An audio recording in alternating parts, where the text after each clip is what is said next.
Welcome, welcome. I'm going to ask to have your attention just for a few minutes. Welcome.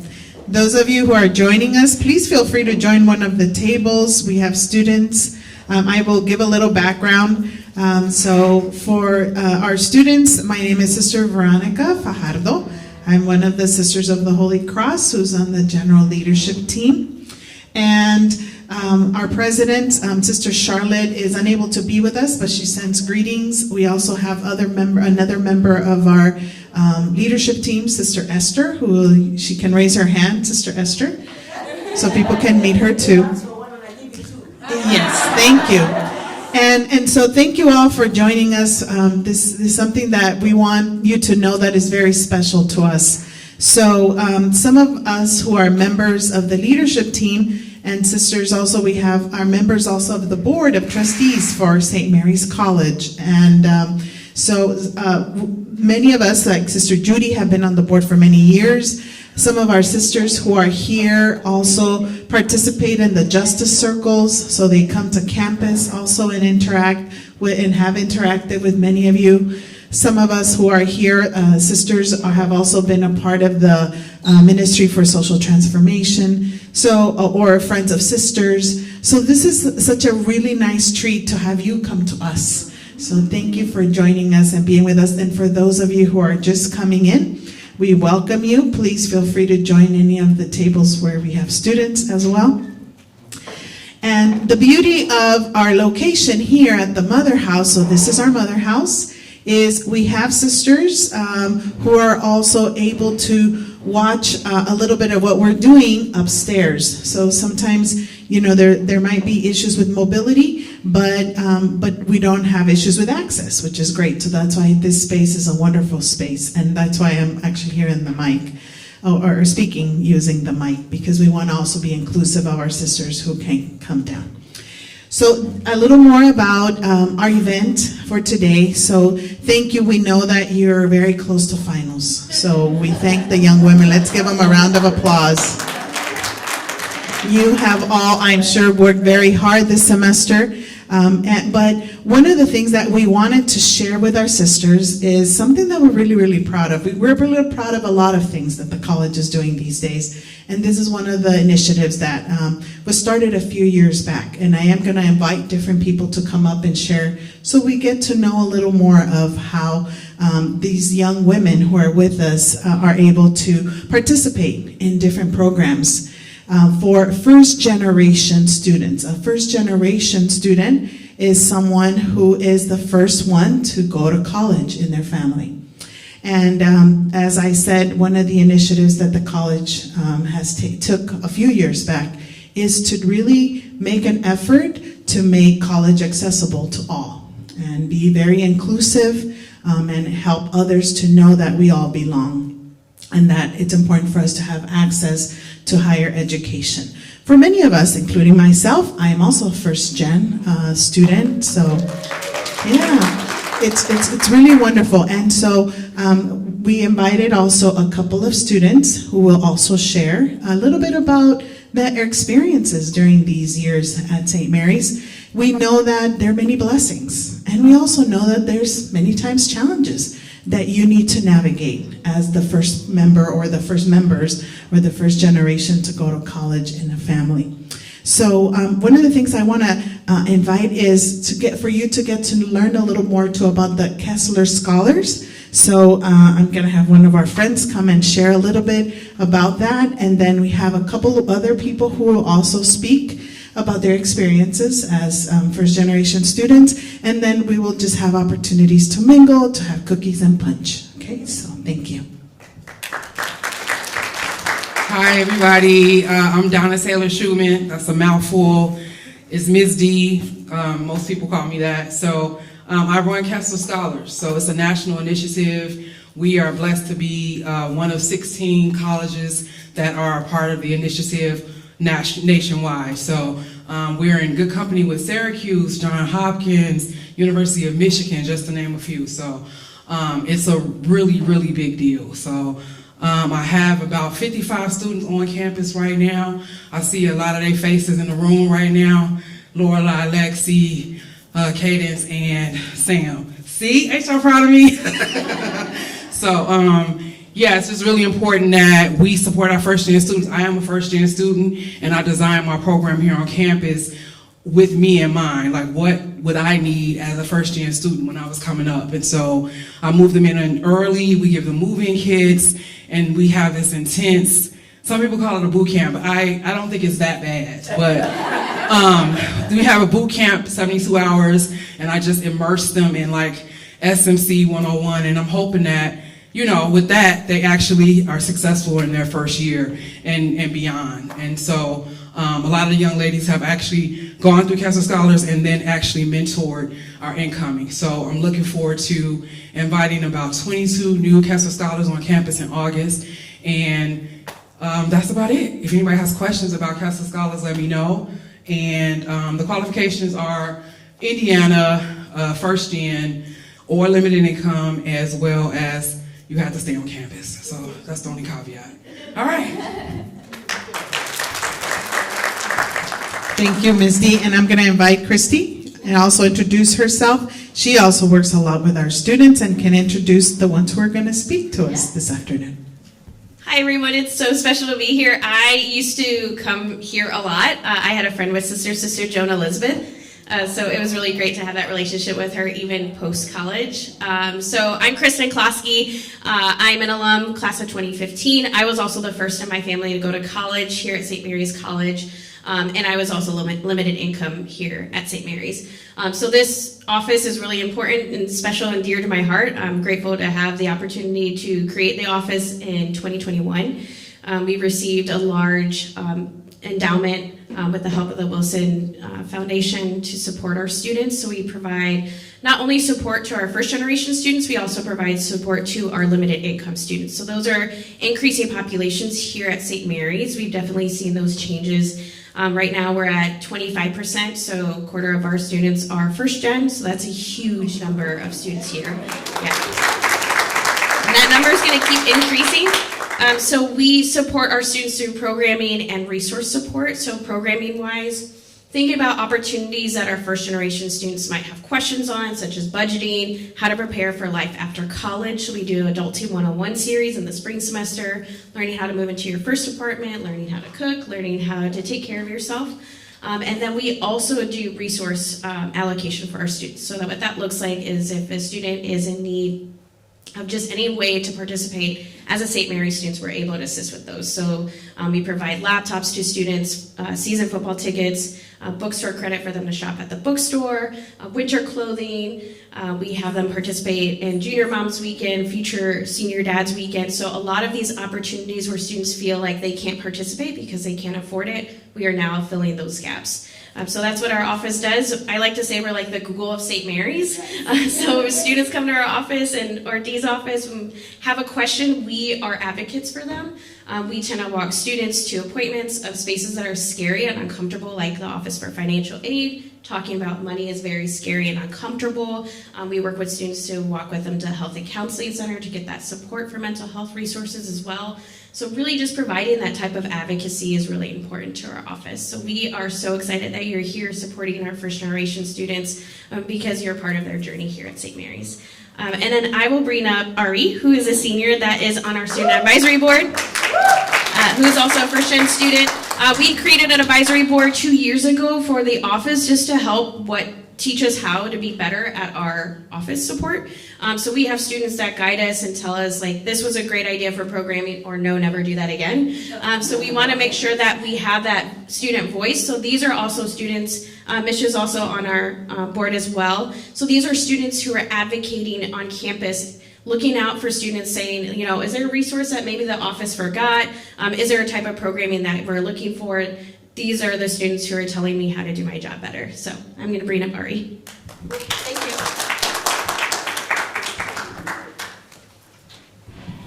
Hello, everybody. My name is Ariane Ryaneza. As some of you have seen me a couple weeks ago presenting on Brazil. I think just having this office as a resource has been an incredible experience. Being first gen is definitely not easy, especially coming from a different country. I really didn't know what I was getting into at first. I came freshman year was super hard because I didn't even know the office existed. So just being able to show up at events and everybody like leading me to Kristen and the Office of Empowerment was such a blessing for me to get to know Kristen and get to know Ms. D. I came to Ms. D's office kind of crying, looking for a job. And she's the one who introduced me to Kristen and kind of just reassured me that everything would be okay. When I had problems with computers, Kristen gave me a new computer. Even when that one had a problem, she gave me a new one. It's always such a great resource to have. Also, like, the adulting courses are something that I treasure a lot because, going into this, like, you don't really know how to navigate the real world because, yes, I've been working for a long time as like providing for me and my family, but also it's like there's stuff that we don't know because firstly, I'm not from here, so I don't know how stuff works. And then second of all, there's people that receive like instructions from their parents or their parents go with them to kind of like finalize getting an apartment or anything, but my mom is not available. So it's like something that that has helped me grow emotionally and like physically and intellectually just because of Kristen and her organization skills. She loves organizing. So yes, I deeply appreciate being able to be here and being able to have such great connections and being able to be on the board of the Student Empowerment Committee, just to show others that you can do what you want to do here and you have a greater voice than you can imagine. So yeah, thank you. And next, we're gonna have Leilani come and share her experience.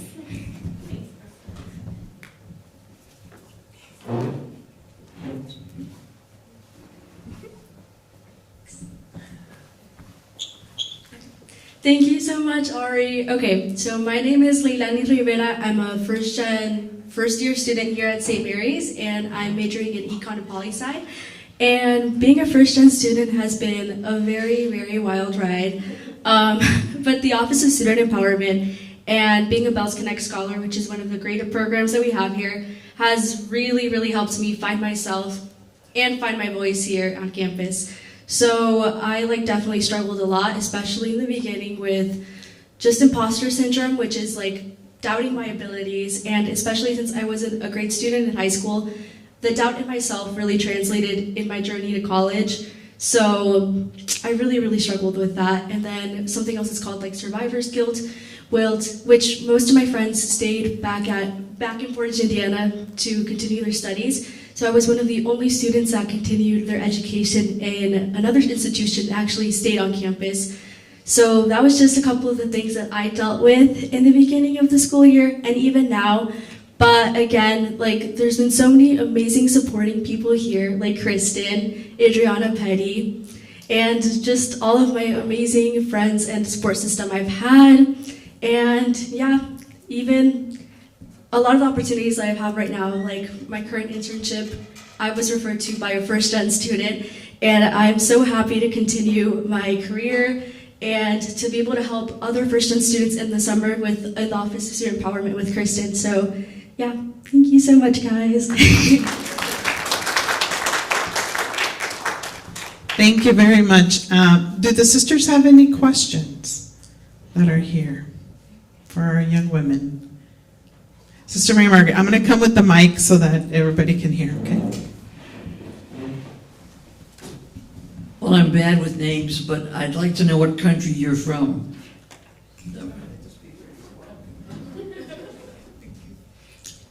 Originally, I was born in Kigali, Rwanda, and I've been in the U.S. for 16 years now. Thank you. Any other questions? Okay. Do the students have questions for we, the sisters? And now I'm turning it around.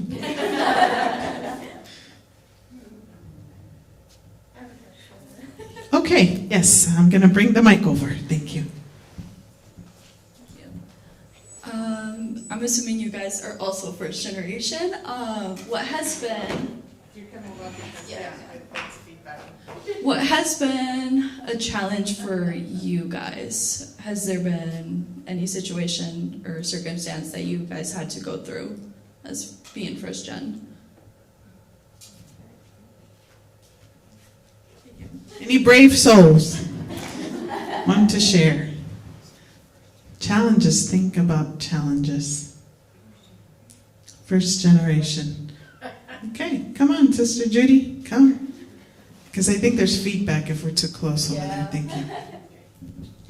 Well, I'm first gen, but I entered the community, and that's the only reason I'm at St. Mary's. I probably would not have gone to St. Mary's if I hadn't been a novice. But that was, I didn't know that, but that was one of the privileges because we founded the college, that those women were training to be sisters benefited from the education there. So it was a challenge to be around all you wonderful women, and we couldn't talk to you. So, that was kind of hard. But as far as being the first to go to college, I think my challenges were more because I was doing it in the midst of the formation program.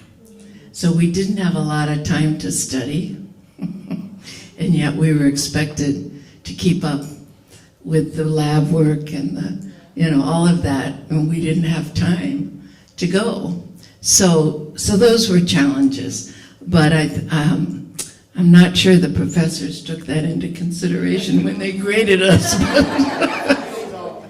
But somehow we made it through. So. Thank you, Sister John. I'm not a first gen student, but I had planned to come to St. Mary's on a program for women who could not afford to come to St. Mary's. They had a staff program where we would work, and it would take us 5 years to graduate because we'd be working in the dining hall and taking care of all the rest of the students. So that was my initial plan, and had made that application, but then had a summer experience that totally changed my idea of what my vocation was. So I entered the community, so I ended up, like Judy, going through with the other sisters. But again, there were women here at St. Mary's that couldn't afford to be here, and the way they could afford to be here was to work. And they formed, from what I understand, a very strong sense of community because they all lived together on the top floor of Lamont Hall. So they were separated in a way. When they were doing their work, they wore work uniforms to serve the other students. So, but when I contemplated that, it seemed like a marvelous way to come to St. Mary's. But then everything changed and I came in a different way. And I'm really glad I did. Yes, Sister Sue. Thank you, Sister Sue. Well, I'm one of those that did go to live on the 5th floor of Lamont. I worked at least 1 year. 1 year. My sister went through the whole 4 years, 5 years that it took to do it. But there were things at that time that were helpful, and that was the main thing, was the staff student. When the dining room was in Lamont Hall, and we served the meals, the sisters sat up in the front there at the head table. We had Sister Madalena, etc. But that's how I started. And then after 1 year, I just stayed there that way for 1 year. But I understand the elevator still doesn't go to 5th floor, does it? Thank you. I was, like I said, I'm also a first generation student to go to college as a sister. And so my situation was different because I entered, a few years after our sisters who have shared. But so when I entered the congregation, I was already finished with my studies. But as a first generation student, I think for me the benefit, and I studied in Los Angeles, I didn't study at St. Mary's, I went to Loyola Marymount University in Los Angeles. Yes, and so my sister, my older sister, was a huge blessing in my life because she was the first one to go from the three of us in our generation. My brother, I have an older sister and an older brother, and myself being the youngest. And so she really was the one who supported and helped me and took me under her wing. And then when I was in college too, we had an accompaniment, like a mentoring program, which was such a blessing too. There was a young woman who was also first generation, who was in the same degree or studying what I was studying, which was education at the time. And so we would pair up, we would meet usually before the semesters would start, and she would guide me and tell me, oh, these are the classes options, if you want to consider taking this or taking this, and, or spread your time. I remember she was so cute, she was so helpful. The first meeting we had, she brought a sheet that had a calendar that was blank and said, this is going to be very helpful. Put it in your room, highlight when important things are happening so that you don't forget. We didn't have all our phones. This is eons ago, so we didn't have our phones to help us or have that digital calendar. So it was an old-fashioned calendar, but that was so helpful to be able for me to know, what I needed to do, when I needed to do what.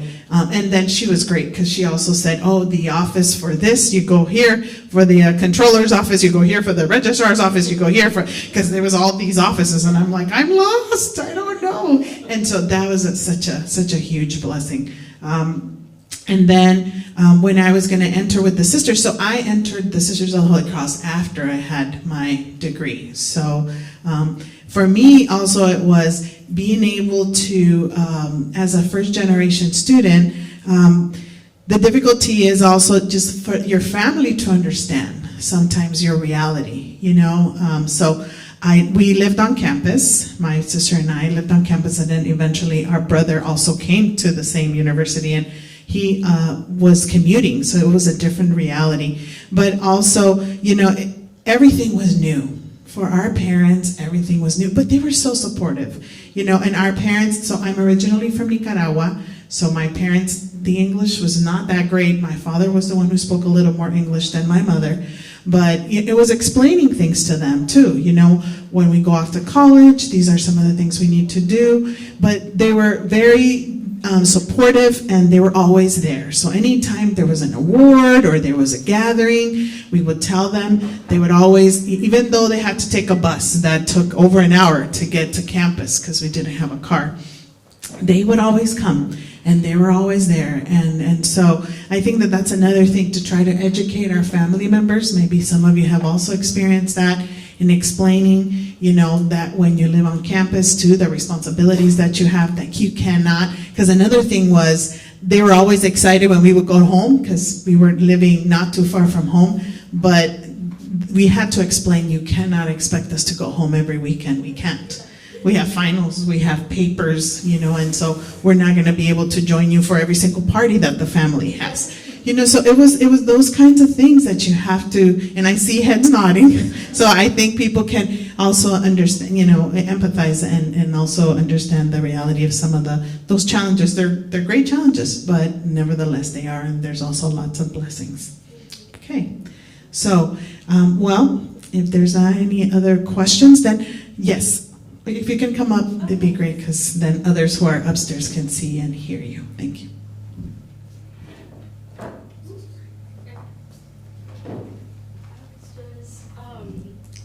So I talked a little bit about imposter syndrome and not feeling like you're enough for a task. So I was just wondering if any of you guys had advice on how to do something even though you feel like you're not ready for it or not prepared.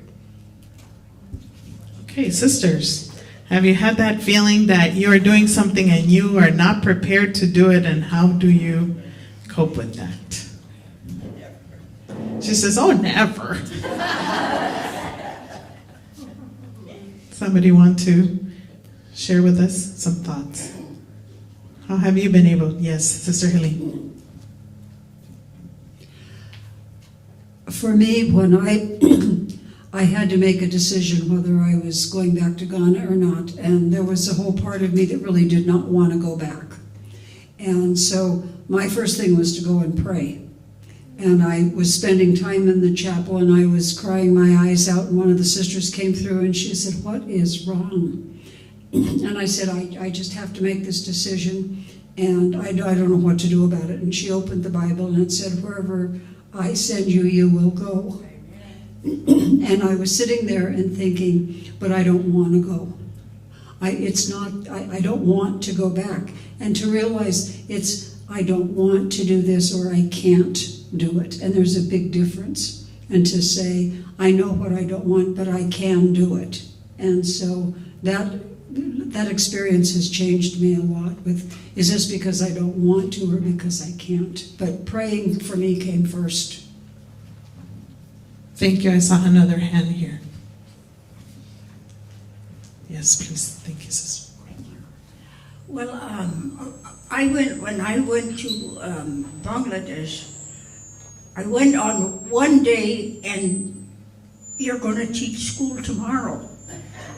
And that was, I thought at least we'd have a week to get our settled a little bit.